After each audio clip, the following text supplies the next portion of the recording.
தமிழக சட்டப்பேரவை தேர்தலில் போட்டியிடும் அதிமுக வேட்பாளர்களின் 3வது பட்டியல் வெளியாகியுள்ளது.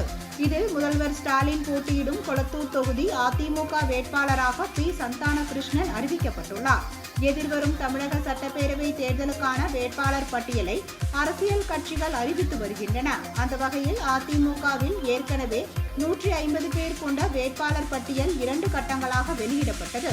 கூட்டணி கட்சிகளுக்கு 67 தொகுதிகளை அதிமுக ஒதுக்கியுள்ள நிலையில் 167 தொகுதிகளில் அக்கட்சி போட்டியிடுகிறது. இந்நிலையில் சென்னை மாவட்டத்தில் உள்ள தொகுதிகள் உள்ளிட்ட 17 தொகுதிகளில் போட்டியிடும் அதிமுக வேட்பாளர்களின் பட்டியல் தற்பொழுது வெளியாகியுள்ளது. இதில் 1000 விளக்கு தொகுதியில் முன்னாள் அமைச்சர் ப. வளர்மதி, அண்ணாநகர் தொகுதியில் முன்னாள் அமைச்சர் கோகுல இந்திரா, சேப்பாக்கம் தொகுதி, திருநெல்வேலி தொகுதியில் ஆதி ராஜாராம் ஆகியோர் போட்டியிடுகின்றனர்.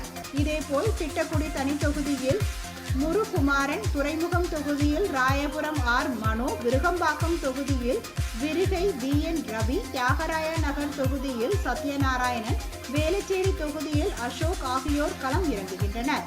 சோழிங்கநல்லூர் தொகுதியில் கந்தன், டாக்டர் ராதாகிருஷ்ணன் நகரில் ஆர். எஸ். ராஜேஷ், வில்லிவாக்கத்தில் எஸ். ஆர். விஜயகுமார் ஆகியோர் போட்டியிடுகின்றனர். திருச்சுழி ராஜ்வர்மன், ஆலந்தூர் சரவணன், கொளத்தூர் சந்தானகிருஷ்ணன், திருவிக நகர் தனி தொகுதியில் பொற்கொடி ஆம்ஸ்ட்ராங், எழும்பூர் தனி தொகுதியில் அபிஷேக் ரங்கசாமி, ஆலங்குடியில் விமல் ஆகியோர் களமிறங்குகின்றனர்.